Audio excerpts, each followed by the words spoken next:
नमस्कार. सकाळ क्रिकेट रणसंग्राममध्ये पुन्हा एकदा आपलं स्वागत. मी सुरेंद्र भावे.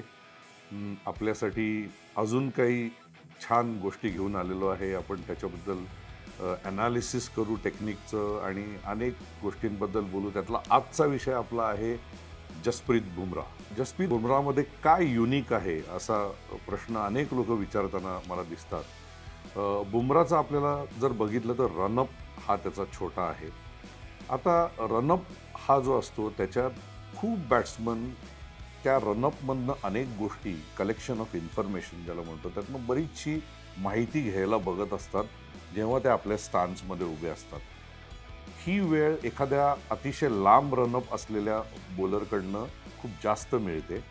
इथे बॅट्समनला तेवढा विचार करायला आणि जजमेंट कॉल घ्यायला वेळ मिळत नाही. हा जसप्रीत बुमराहचा पहिला ॲडव्हान्टेज आहे. मला असं वाटतं की त्याची ही शैली त्याला फायदेशीर अशासाठी ठरते की जसप्रीत बुमराह हा एक असा युनिक टॅलेंट आहे जो अतिशय शॉर्ट रनअपनी आपल्या हायेस्ट पेसनी बॉलिंग करू शकतो. त्यामुळे तो मोठ्या रनअपची पहिली जी एनर्जी असते जी त्याच्यात वेस्ट होते ती सगळी ऊर्जा तो आपल्या छोट्या रनअपमध्ये वापरतो आणि अतिशय एक्सप्लोजिव्ह प्रकारची बॉलिंग तो करतो. त्यामुळे त्याचा रनअप जर आपण बघितला तर हा रनअप थोडासा अडखळत आहे किंवा एक तो रिदम पकडायचा प्रयत्न करतोय असं आपल्याला जाणवतं. म्हणजे लय पकडण्याच्या आधीची जी स्टेज आहे ती स्टेज त्याच्या रनअपमध्ये आपल्याला बरेचदा दिसते. त्यानंतर त्याची जंप येते, ती बऱ्यापैकी हाय आहे आणि त्याच्यात पुन्हा बॅट्समन फसेल असे काही एलिमेंट्स त्यात सुद्धा आहेत. त्याचा जो बॉलिंग आर्म आहे तो आपल्याला अतिशय एक मोठं सर्कल पूर्ण करताना दिसतो. इथपर्यंत वर जातो आणि तिथून खाली सर्कल पूर्ण करून परत रिलीज पॉईंटला येतो.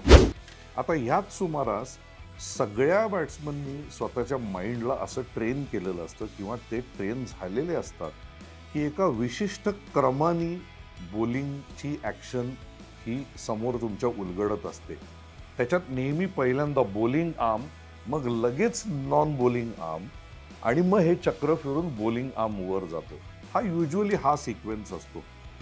बुमराहच्या ॲक्शनमध्ये एक अशी गंमत आहे की तो डाव्या हाताचा नॉन बॉलिंग आर्मचा एक मूठ वळून ताकद एकवटून आणण्यासाठी उपयोग करतो, परंतु त्याचा नॉन बॉलिंग आर्म इतर बॉलर्ससारखा पूर्ण हाय कधीच जात नाही. आणि तो जे एक मोठं चक्र फिरवतो हाताचं त्याच्यात त्याचा रिलीज कुठे आहे हे बरेचदा बॅट्समनला समजत नाही. परंतु जसप्रीत बुमराहची सर्वात जर मोठं डिसेप्शन असेल किंवा त्याच्या बॉलिंगमधली सर्वात अवघड बाब जी बॅट्समनला नेहमी त्रस्त करते ती अशी आहे की सायंटिफिक रिसर्च नंतर बुमराहच्या ॲक्शनमध्ये एक अशी गोष्ट लक्षात आलेली आहे बायोमेकॅनिस्ट्सला की जी अतिशय जगामध्ये युनिक आहे. ती गोष्ट अशी आहे की 66 फुटाचं आपलं पिच असतं आणि बॉलर जेव्हा त्याचा फ्रंट फूट क्रीजवर ठेवून बॉल रिलीज करतो तेव्हा 4 फुटाचं क्रीज तो वापरतो. म्हणजे 66 मधनं 4 फूट काढले तर तो जवळजवळ 62 फुटावरनं बॉल रिलीज करतो. हे झालं कन्व्हेन्शनल बॉलरबद्दल. बुमराहच्या बॉलिंगमध्ये एक अशी युनिक गोष्ट आहे की फ्रंट फूट लँडिंग ज्याला म्हणतात, म्हणजे पुढचा पाय जिथं तो क्रीजवर आपटतो त्या टोच्या पुढे जवळजवळ तब्बल 32 सेंटीमीटर बुमराहचा बॉल रिलीज होतो हातातनं. हे अतिशय युनिक तंत्र आहे. आता हे बुमराहला कसं काय जमतं? आपण जर साधा विचार केला तर आपण क्रिकेट खेळत असाल नसाल तरी आपल्याला लक्षात येईल की जेव्हा परपेंडिक्युलर म्हणजे सरळ हाताच्या पुढे हात जातो तेव्हा रिस्ट खाली आपल्याला दर्शवतं. म्हणजे आपल्याला असं वाटतं की हा बॉल शॉर्ट पडेल जास्त. बुमराहच्या केसमध्ये परपेंडिक्युलरच्या पुढे हात गेल्यावर त्याच्या एल्बो आणि रिस्ट अतिशय त्याचं फ्लेक्सिबल आहे आणि त्याचा एल्बो जो आहे त्या एल्बोमधनं त्याला एक प्रकारची अशी त्याच्याकडे एक लकब आहे ज्याने तो हे रिस्ट पुन्हा मागच्या बाजूला उघडू शकतो. आणि ह्यामुळे 32 सेंटीमीटरचा ॲडव्हान्टेज ज्याला इंग्रजीमध्ये टेम्परल ॲडव्हान्टेज असं म्हणतात, या 32 सेंटीमीटरच्या ॲडव्हान्टेजनी तुम्ही साधा विचार करा की 62 फुटाचं पिच हे अचानक 61 फूट होतं जेव्हा बुमरा बॉल करत असतो. बुमराकडे असं काय आहे की हे सोडूनही तो अतिशय इफेक्टिव्ह होतो? त्याचं एक कारण म्हणजे बुमराकडे 135 ते 145 किलोमीटर ह्या वेगाने बॉलिंग टाकण्याचं तंत्र आहे. दुसरं म्हणजे मराठीत ज्याला टप्पा म्हणतात, तो अतिशय अप्रतिम टप्पा त्याच्याकडे आहे. तिसरं म्हणजे त्याच्याकडे बॉल दोन्ही बाजूला स्विंग करण्याचं अतिशय जबरदस्त कसब आहे. तो बॉल कट करू शकतो, तो फिंगर्स रोल करून स्पिनर सारखा स्लोअर बॉल वळवू सुद्धा शकतो. आपण परवाच माझ्या मते एका विकेटमध्ये आपण असं बघितलं, पाकिस्तानच्या बॅट्समनला त्यांनी मधनं बोल्ड केलं. पेस, बॉल दोन्हीकडे स्विंग करण्याचं तंत्र, अप्रतिम यॉर्कर टाकण्याचं कसब आणि त्याबरोबरीने तेवढाच इफेक्टिव्ह बाउन्सर, हे 5 उत्कृष्ट व्हेरिएशन ज्या पिचवर फास्ट बॉलरला जास्त हेल्प नाही तिथं सुद्धा बुमरा उपयुक्त आहे. जिथं मदत आहे तिथं तो अनप्लेएबल होतो, बरेचदा त्याला खेळणं अतिशय कठीण होतं. त्यामुळे बुमरा हे आपलं, बुमरा आणि त्याच्या बरोबरीने इनफॉर्म कुलदीप यादव, हे 2 लोक हे आपले बॉलिंगचे ट्रम्प कार्ड असणार आहेत यावर्षी. सो बुमराचा आपल्याला अजून एक गोष्ट बघण्यासारखी म्हणजे बुमराचा आत्तापर्यंतचा प्रवास हा कसा झाला आहे. या प्रवासामध्ये मला एक श्रोत्यांना आपल्याला सांगायला अतिशय आवडेल की जवळजवळ 12-13 वर्षापूर्वी बुमरा हा एक मोठा गोलंदाज नसताना महाराष्ट्राविरुद्ध गावंडे स्टेडियमवर काही प्रॅक्टिस मॅचेस खेळायला होता गुजरातच्या टीमकडून, आणि दुपारचं अतिशय डोसाईल झालेलं विकेट, वरनं रणरणतं ऊन, बॉलरला काही हेल्प नाही, अशा परिस्थितीत बुमरानी अचानक महाराष्ट्राच्या 3-4 विकेट्स काढून मॅच टर्न केली होती.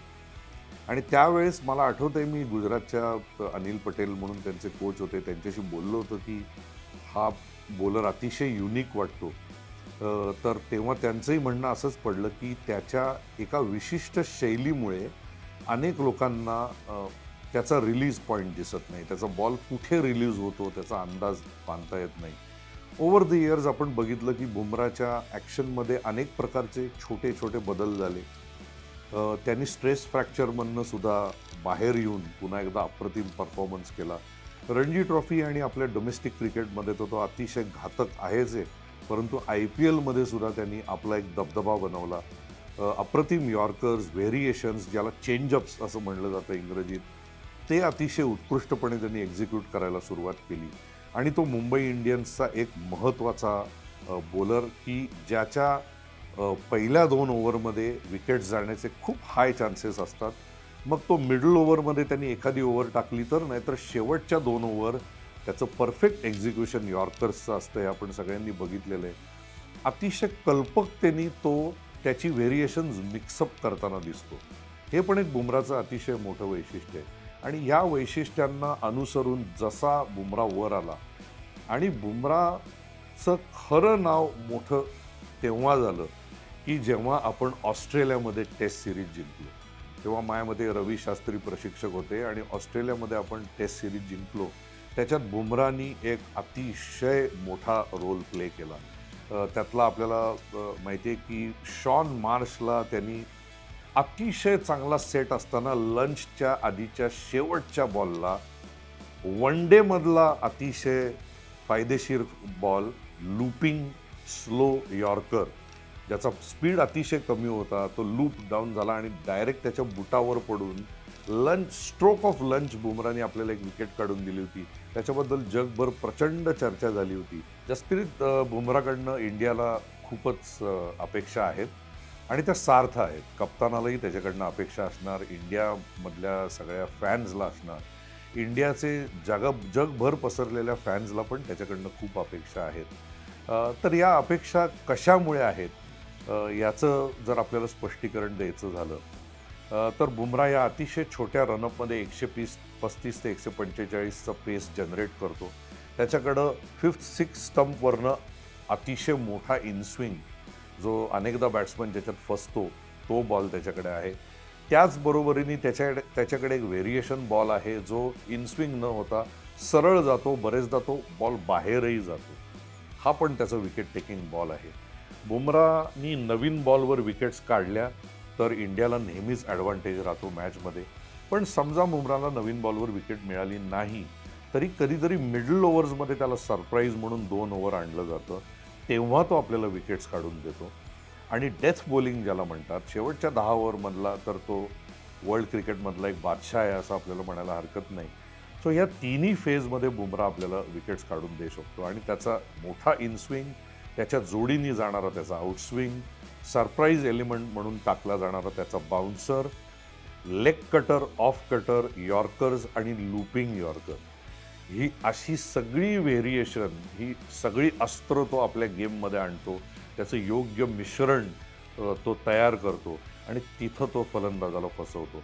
त्यामुळे त्याच्याकडनं ज्या आपल्याला अपेक्षा आहेत त्या तो नक्की पूर्ण करेल, कारण त्या अपेक्षा सार्थ आहेत. त्याच्याकडे ते स्किल लेवल आहे. दुसरं एक माझं ओव्हर द इयर्स जे ऑब्झर्वेशन आहे ते मी आपल्याला सांगू इच्छितो की बुमरा हा बॅट्समनला आऊट काढल्यानंतर त्याला नेक अँड क्रॉप असं इंग्लिशमध्ये म्हणतात, अशा पद्धतीने बॅट्समनला फसवल्यानंतर तो त्यानंतर बॅट्समनला कधीच काही बोलायला जात नाही. जेव्हा तुम्ही एखाद्या बॅट्समनला हँड्स डाऊन बीट केलेलं असतं, पूर्णतः त्याला फसवलेलं असतं, आऊट काढलेलं असतं, तेव्हा तिथं तो आपलं ॲग्रेशन अजिबात दाखवत नाही. हा त्याचा मोठेपणा आहे.